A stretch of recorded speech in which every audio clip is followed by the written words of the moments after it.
બેટા સુષ્મા, હવે પસ્તાવો કરીને શું ફાયદો? જ્યારે સમજવાનું હતું ને ત્યારે સમજી જવાનું હતું. હા, હવે પસ્તાવો કરવાનો કોઈ મતલબ નથી. મમ્મી, માનું છું કે પસ્તાવો કરવાનો કોઈ મતલબ નથી. તો એ વાતનું લાગે છે કે જ્યારે આદિના ને મારા લગ્ન થયા ને ત્યારે આવું કશું જ નહોતું, બધું સારું ચાલતું હતું. પણ ધીરે ધીરે મને ખબર પડવા લાગી કે આદિનો પણ સ્વભાવ બદલાઈ ગયો છે. મમ્મી તો ખબર નહીં વાતે વાતે મારી ભૂલ કાઢે. સારું કરું તોય ભૂલ, ખરાબ કરું તોય ભૂલ.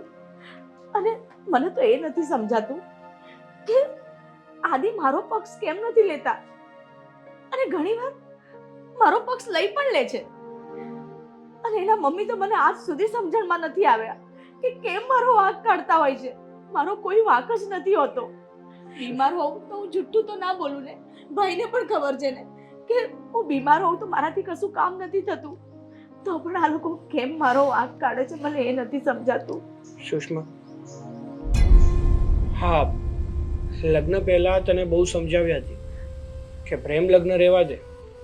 પ્રેમ લગ્નમાં તું જ ખાલી છોકરાને ઓળખે છે, આપણે બધા એ લોકોને સારી રીતે ઓળખતા નથી. અને લગ્ન પછી કોને ખબર છે સુખી રહી શકીશ કે નહીં રહી શકીશ. કહેતો જતો કે આપણા રમણ કાકાના દીકરા સાથે લગ્ન કરી લે. અત્યારે જો એનો પરિવાર કેટલો સુખી છે, એકદમ શાંતિ છે. હવે જવા દે, જે થયું એ થયું, બીજું તો શું. ભાઈ, કદાચ મારા નસીબમાં જ સુખ નહીં હોય. કદાચ હું ત્યાં પણ ગઈ હોત ને તો કદાચ ત્યાં પણ આવું જ મારી સાથે બન્યું હોત. તો સાચું કહું ને મમ્મી, તો મારા નસીબમાં સુખ લખ્યું જ નથી. મને એવું લાગે છે. સુષ્મા, આવું રડવાથી અને દુઃખી થવાથી જીવનનો હલ ન નીકળે. થોડોક સમય જવા દે. આને આ સાસુને જો પસ્તાવો ન થાય ને તો તું જોજે, ભગવાન બધા દિવસો હરેક મનુષ્યને સરખા નથી આપતા. સુખ આપે છે ને તો દુઃખ આવે જ છે. અને જો જીવનમાં દુઃખ આવે છે ને પહેલા, તો ભગવાન જાતિ જિંદગીએ પણ સુખ આપે છે. હા સુષ્મા, મમ્મીની વાત એકદમ સાચી છે. જ્યારે આપણા હાથમાં કઈ વસ્તુ રહેતી નથી ને ત્યારે બધું ભગવાન ઉપર છોડી દેવું જોઈએ. કહેવાય છે ને કે સામેવાળો વ્યક્તિ ખરાબ કરશે પણ કોઈ દિવસ ભગવાન આપણું ખરાબ નહીં કરે. એણે જે પણ કંઈ વિચાર્યું હશે ને આપણા માટે એ સારું જ વિચાર્યું હશે. અને જેમ ચાલે છે ને એમ ચાલવા દઈએ. અને બેટા સુષ્મા, તને આવી રીતના ફજેતા કરીને ઘરની બહાર કાઢી મૂકી. આપણા મનમાં આવે ને તો એ લોકો પર પોલીસ કેસ પણ કરી શકીએ છીએ.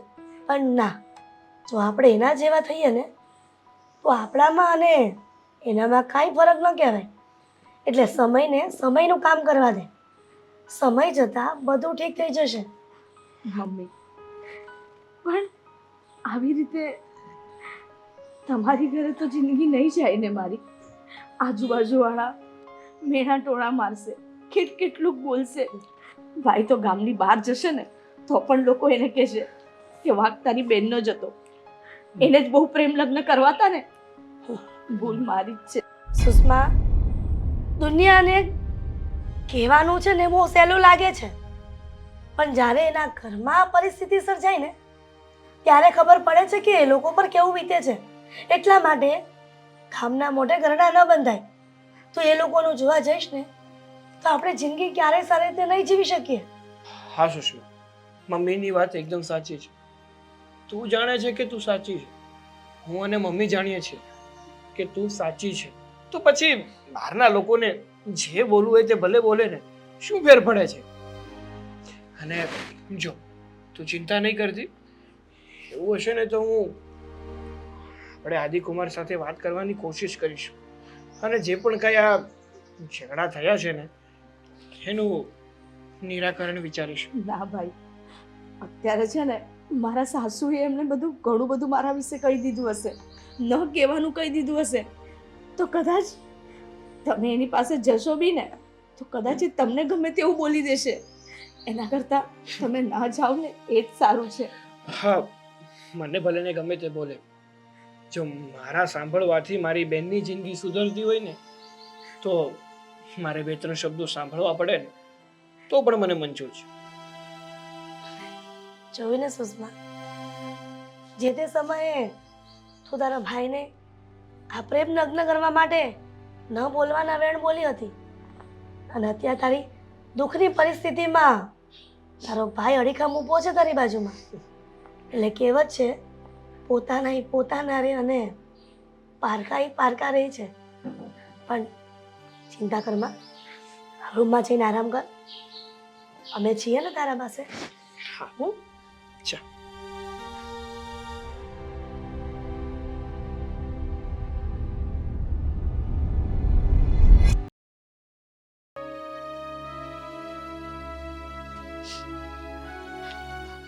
આદિ, આદિ મારી વાત તો સાંભળો.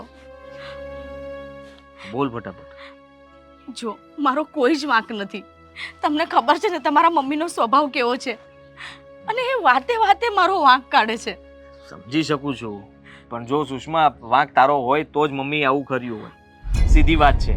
અને રહી વાત તો કે જો મમ્મી ભાળી જશે ને તારી સાથે વાત કરતા તો પાછું માથાકૂટ થશે અમારે. તમે સમજાવી નથી શકતા તમારા મમ્મીને? તમે મને નથી ઓળખતા? શું સમજાવું? હા, કેવી રીતે સમજાવું?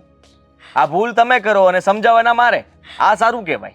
આદિ, ભૂલ કઈ જ નથી. તમારા મમ્મીએ અનાજ કરિયાણું ભર્યું, એમાં નહીં જેવી વાત પરથી એ મારી સાથે ઝઘડ્યા, અને હું કશું જ નથી બોલી. મેં ખાલી એટલું કીધું, મમ્મી આ ઘઉં છે ને, આજે મારી તબિયત નથી સારી તો હું કાલે કરી નાખીશ. એમાં તો તમારા મમ્મીને ગુસ્સો આવી ગયો અને મને હાથ પકડીને બહાર કાઢી મૂકી. થાય, સ્વાભાવિક છે કે એમને ગુસ્સો આવી શકે, અને માનું છું કે એમનું સમયસર કામ ન થયું એટલે જ આ બધું થયું છે. તો તારે કહી દેવાય ને કે હું કરી નાખીશ. સમયસર કામ પહેલા એ પતાવાય જે મમ્મીએ કીધું હોય, પછી બીજા બધા કામ કરાય. પણ આદિ, મારી તબિયત નથી સારી, તમને પણ ખબર છે ને. હા, તબિયત હવે બગડીને સાવ. હા, એકદમ આરામ કર. હા, તને મોકલી દીધી ને, અને એમ પણ તું સામે જ તો રહે છે એટલે કંઈ ટેન્શન જેવું છે નહીં. હા, અહીંયા તું આરામ નહોતી કરી શકતી. મમ્મીએ જે કર્યું ને એ તારા સારા માટે જ કર્યું કહેવાય. પણ આ રીતે કરવાનું? અરે, આખા સોસાયટીમાં મારા મમ્મીની બદનામી કરીને મૂકી દીધી. આખા સોસાયટીમાં હાહો કરી નાખ્યો તમારા મમ્મીએ. અરે, જે નહોતું જોતું ને એમણે પણ બોલાઈને મારી મમ્મી આગળ બદનામી કરી. હા, મમ્મી તો પછી કંઈ ઓછું ન મૂકે. હા, કામ પૂરું જ કરી નાખે. અને એટલા માટે તો હું કહું છું તને કે જો હવે તને આરામ કરવા પૂરેપૂરો મળશે, જ્યાં સુધી તું સાવ સાજી નહીં થઈ જાય, જ્યાં સુધી તું મમ્મીનું કીધું નહીં માનવા મળે, જ્યાં સુધી મમ્મીને એમ નહીં થાય કે તું આ ઘરમાં પાછી આવે, ત્યાં સુધી હવે તારે આરામ જ છે. એટલે તમે પણ નથી ઈચ્છતા ને કે હું એ ઘરમાં પાછી આવું? તમારા મમ્મી તો નહોતા જ ઈચ્છતા. તમારા મમ્મી તો સાચું કહું ને તો આપણા લગ્નથી ખુશ જ નહોતા. ખાલી 2-3 દિવસ મારી સાથે સારું વર્તન કર્યું, એ બી તમને દેખાડવા માટે, અને પછી વાતે વાતે મારો વાંક કાઢવા લાગ્યા. નહીં જેવી વાત પરથી પણ વાંક કાઢે. અરે, મારો કોઈ ગુનો ના હોય ને તો પણ મારો વાંક કાઢે. મેં બધું સહન કર્યું.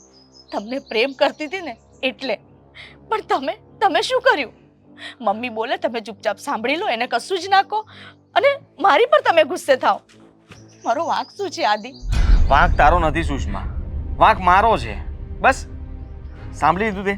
પણ હું બીજું મમ્મીને કંઈ કહી શકું એમ નથી, અને મારી રીતે સમજાવવાની કોશિશ કરવા જાઉં છું, પણ મમ્મી તો કહે છે કે આ તું ચાલે એમ જ નથી અમારા ઘરમાં. અને જ્યારે જુઓ ત્યારે બસ એક જ વાત કરે છે કે તે લવ મેરેજ કર્યા હતા, શું જોઈને આને ઘરમાં લઈને આવ્યો છું. જો આદિ, આ પગલું ના તો તમે એકલાએ ભર્યું, ના તો મેં એકલાએ. બધાની સંમતિ સાથે આપણે લગ્ન કર્યા છે, ના તો આપણે ભાગી ગયા. સમાજની વચ્ચે તમે મને લગ્ન કરીને લાવ્યા છો. હું ના નથી પાડતો સુષ્મા, આ જ પાડું છું, પણ તું સમજવાની કોશિશ કર. આ ઘરમાં ઝઘડાઓ થાય છે તો એકવાર તું પણ મમ્મીને બતાવી દે ને. માની લે કે થોડા દિવસ તું ત્યાં નહીં હોય તો સીધી વાત છે, મમ્મીને યાદ આવશે તારી, કામ માટે થઈને, બીજી બધી વસ્તુઓને લઈને. એને થશે કે સુષ્મા હતી તો કેટલું સારું હતું, અને ત્યારે કદાચ જો તું ઘરે પાછી આવીશ ને તો પછી ઝઘડો નહીં થાય. નહીં આવે. તમારા મમ્મીને મારી યાદ નહીં આવે, કારણ કે તમારા મમ્મી ઈચ્છતા જ નથી કે હવે હું પાછી એ ઘરમાં આવું. અને તમારું પણ મન બદલી નાખ્યું છે આજે મેં જોઈ લીધું. કારણ કે તમે આજે મારી સાથે મોઢું ફેરવીને વાત કરો છો ને, એમાં મને દેખાઈ આવે છે કે તમે મને કેટલો પ્રેમ કરો છો. ડર લાગે છે મને. આટલો ડર જ્યારે પ્રેમ કર્યો હતો ને તારી સાથે વાત કરતો હતો ને ત્યારે નહોતો લાગતો, પણ અત્યારે લગ્ન પછી તારી સાથે વાત કરવામાં, અહીંયા ઊભું રહેવામાં અને મમ્મી જોઈ ન જાય એની બીક લાગે છે મને. સાચું કહું તો સુષ્મા, મારે તને કહેવું ના જોઈએ, પણ આપણે વાત ન કરીએ એમાં જ આપણી મતલબમાં બંનેની ભલાઈ છે અને એ સારી વાત પણ છે. જેથી કરીને તું થોડો સમય ખમ. હું મારી રીતે કોશિશ કરીશ મમ્મીને સમજાવવાની. પછી તને ક્યાં દૂર છે, તું અહીંયા જ તો છે. હા, કંઈ કામકાજ હોય તો મને કહી દેજે, હું કરી નાખીશ. ઠીક છે, નહીં કરું તમને ફોન. તમે જતા હશો ને તો હું મારો રસ્તો બદલી નાખીશ. હા. તમને મળવા નહીં આવું. જ્યાં સુધી તમે મને સામેથી લેવા નહીં આવો ને ત્યાં સુધી હું તમારા સામે પણ નહીં આવું. સાચું કે છે બધા, વાંક મારો જ છે. આજે મને સમજાઈ ગયું કે પ્રેમ કરવાની મને કેટલી મોટી સજા મળી રહી છે. કઈ વાંધો નહીં આદિ, આજ પછી મારો ફોન નહીં આવે. હું તમને નહીં બોલાવું. એવું નથી કહેતો સુષ્મા, હું ફોન કરીશ બસ સામેથી, પણ મને જ્યારે સમય મળશે ત્યારે કરીશ. તું ફોન તમતારે ન કરતી બસ. હું તને ફોન કરીને કેમ છો કેમ નહીં તબિયત પાણી પૂછીશ. આભાર તમારો. જો કઈ જ પૂછવાની જરૂર નથી. આ જ સ્વભાવ ન જ તારો. કંઈ પણ કહીએ એટલે ખોટું લાગી જાય અને હાથ જોડી દેવાના. હા, સારી વાત ન કહેવાય. જા હવે ઘરે જા.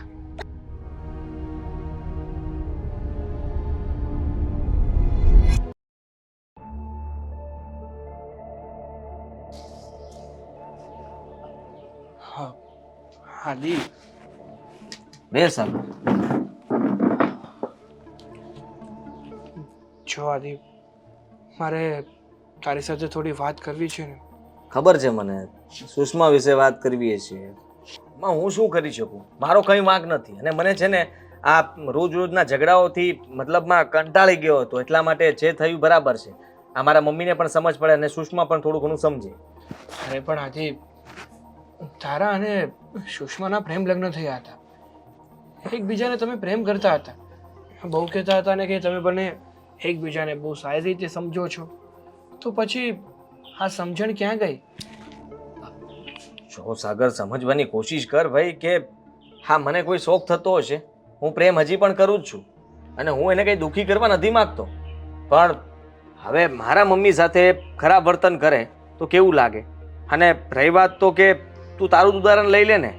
હા, તારી વહુ કાલ સવારે આવશે અને મમ્મીજી સાથે કંઈ ખરાબ સ્વભાવ મતલબમાં રાખશે તો તું કઈ બાજુ બોલીશ? વાત સાચી છે તારી કે મારી બહેન તારા મમ્મી સાથે વર્તન ખરાબ કરે તો તારા મમ્મીને ગુસ્સો આવે. બટ જો, તાળી હંમેશા એક હાથે વાગતી નથી. તાળી વગાડવા માટે બે હાથની જરૂર પડે એમ જ. ઝઘડો કોઈ દિવસ એક તરફથી થતો નથી. બંને તરફથી થોડી થોડી ભૂલ બધાની હશે. બધા જો સમજીને અને સંપીને રહે ને તો ઘરમાં ઝઘડા જ ના થાય. હા ભાઈ, સંપીને રહે તો ઝઘડા ન થાય. માનું છું કે ઝઘડા થાય છે તો એનું કારણ પણ કંઈક તો હશે જ.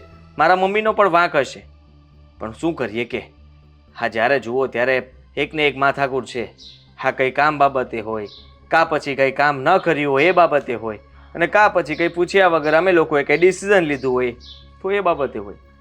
જો આદિ, તું સુષ્માનો પતિ છે એટલે જેટલી ફરજ તારા મમ્મી પ્રત્યેની આવે ને એટલી જ ફરજ તારા પત્ની પ્રત્યેની પણ હોય. હોવી જોઈએ, હું ના નથી પાડતો પહેલા, પણ માં તો માં કહેવાય ને, અને એને મૂકીને મારે કેવી રીતે કોઈ ડિસિઝન લેવું કે તું? મૂકવાની વાત નથી કરતો, પણ જ્યારે જે સત્ય હોય ને એ જ કહેવાનું છે. જો જ્યારે તારા મમ્મીની કંઈ ભૂલ હોય તો એને કહે, સુષ્માની ભૂલ હોય તો એને કહે, પણ આમ તમે બંને આમ અલગ થઈ જાઓ અને મારી બેન મારા ઘરે સામે આવે ને એ સારું ના લાગે. આમાં તમારી અને અમારી બંનેની ઇજ્જત જાય. લોકો સમાજમાં વાતો કરે કે કર્યા હતા મોટા પ્રેમ લગ્ન અને અત્યારે જુઓ અલગ પણ થઈ ગયા. હા, લોકો વાતો કરશે કે અલગ પણ થઈ ગયા, ઠીક છે, પણ તને એ ખબર છે કે આ લોકો વાતો કરવાનું ચાલુ ક્યાંથી કરે છે? જ્યારે આ બંને સરખા ભેગા થાય ને ત્યારે. કારણ કે એકબીજા સાથે ઝઘડો થાય ત્યારે બધાને ભાન તો નથી રહેતું કે ક્યારે શું બોલવું, કેટલું બોલવું, કોની સામે બોલવું. એટલા માટે જ છે ને હા સમાજની અંદર મતલબમાં બધાને ખબર પડી જાય છે કે આ લોકોને નથી પડતું. રહી વાત મારા મમ્મીની, મારા મમ્મીને હું નહીં સમજાવતો, હું વાત નહીં કરતો.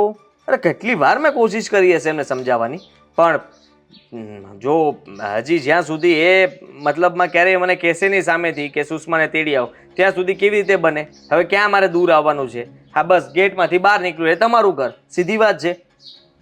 હા દી, હું ના નથી પાડતો. ઝઘડા પાછા થશે.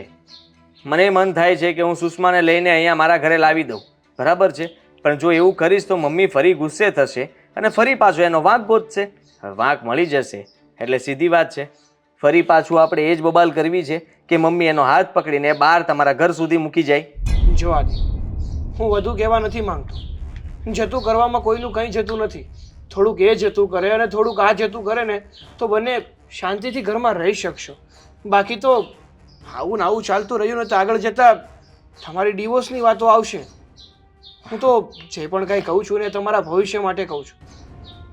હા, અમારા ભવિષ્ય માટે તું સારું કહી રહ્યો છે અને સારું વિચારી પણ રહ્યો છે, હું માનું છું, ના નથી પાડતો. જો થોડા દિવસ થઈ ગયા છે અને સીધી વાત છે કે કોઈ પણ ભાઈ ન ઈચ્છતો હોય કે એની બેન એના ઘરે રહે. તું તારી જગ્યાએ સાચો છે, પણ હું મમ્મી સાથે પહેલાં વાત કરીશ અને પછી મતલબમાં તને કહીશ. મતલબ હું તેડી જઈશ, ના નથી પાડતો, પણ મમ્મી સાથે મારે પહેલાં વાત કરવી પડશે. હા હા, કંઈ વાંધો નહીં. તું તારા મમ્મી સાથે શાંતિથી વાત કરી લે અને બધું નિરાકરણ લાવ. હું તો એટલું જ ઈચ્છું છું કે તમે બંને સાથે રહો અને ખુશ રહો. એનાથી વિશેષ મારા માટે બીજું કંઈ નથી. સારું. ચાલ હવે હું નીકળું.